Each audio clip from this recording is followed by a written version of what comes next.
Welcome everyone to today's Explainer. So we're going to unpack one of the most central, yet honestly, surprisingly abstract concepts in all of political science. We're talking about the state. We hear this word on the news literally every single day, and it governs almost every aspect of our modern lives. But what is it exactly? Well, by the end of this Explainer, you're going to have a crystal clear understanding of the state, where the idea even came from, and how it actually functions in the real world.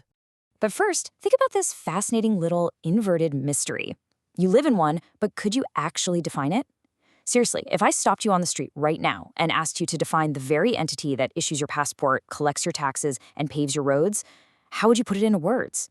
It's actually much harder to pin down than you might think. But don't worry, that is exactly what we're going to solve today. To get there, here's our roadmap for today. Number 1, defining the state. 2, key distinctions. 3, the evolution of the concept. And finally, number 4, the social contract. All right, let's jump right into section 1, defining the state. What is it exactly? To figure this out, let's look at 3 foundational definitions from some major political thinkers. Woodrow Wilson, he described the state pretty simply as a people organized for law within a defined territory. Then you've got MacIver. He went a bit further, calling it a political community that holds coercive power and is legally recognized. And finally, Harold Lasky defined it as being supreme within its allotted physical area over all other institutions. Do you see the common thread popping up here? It's always a territory, a people, and an organized sovereign power that just stands above every other institution within it. As we move forward today, definitely keep the names MacIver and Garner in the back of your mind. They are foundational voices when it comes to setting these exact boundaries. Moving on to section 2, key distinctions. State versus society versus government versus nation. First up, we really need to separate the state from society because society actually comes first.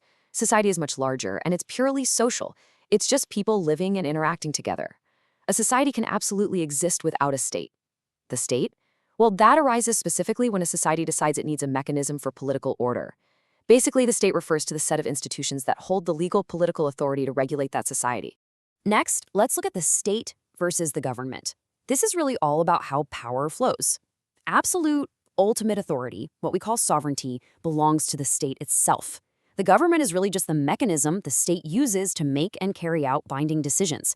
So the government makes the laws to regulate power, sure, but it only exercises sovereignty. The state is the one that actually owns it. Finally, there's a massive distinction between the state and the nation. The state is a cold, hard political concept. The nation, on the other hand, that's spiritual. It's built on emotion and a deep unity of culture.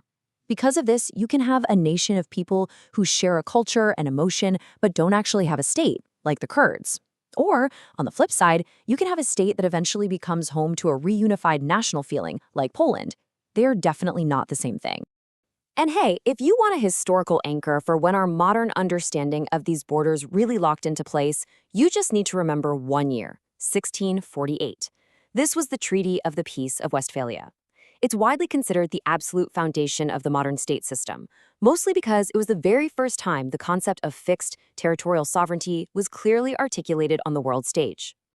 All right, section 3, evolution of the concept, shifting meanings across history. You see, the very meaning of the word state has shifted dramatically over time. There are basically 3 broad notions you need to know.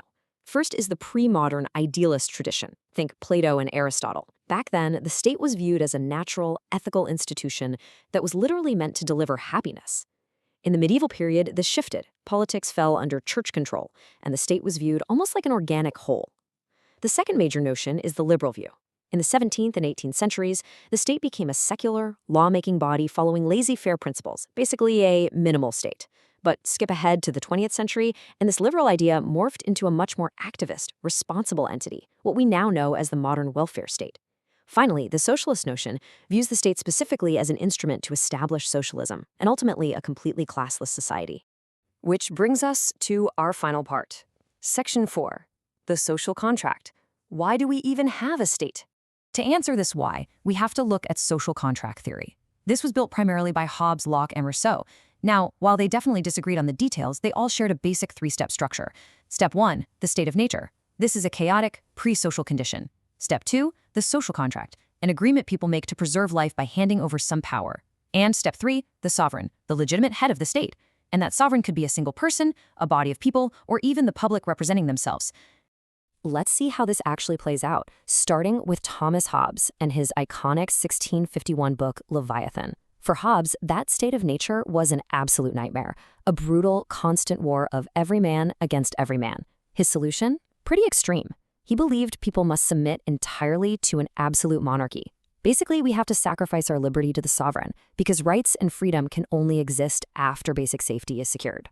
But as you might guess, not everyone agreed with Hobbes's grim view. Enter John Locke in the late 17th century with his 2 treatises on civil government. Locke completely flipped the script on Hobbes.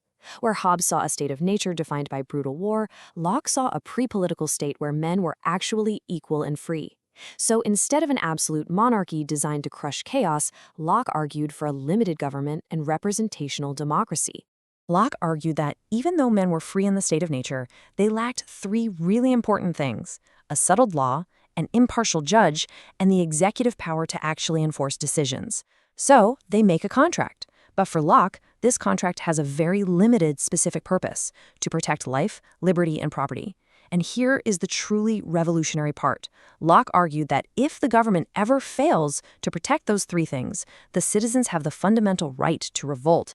Which leaves us with a pretty profound thought to end on today. We've defined the state, we've untangled it from society and the nation, we watched it evolve from an ethical ideal to a massive welfare system, and we've explored the foundational social contracts of Hobbes and Locke. The crazy thing is, you live inside a social contract right now. So the question is, what liberties are you willing to give up for the safety of your social contract? It's definitely something to think about the next time you look at your passport or, pay your taxes. Thanks so much for joining me on this explainer, and keep questioning the world.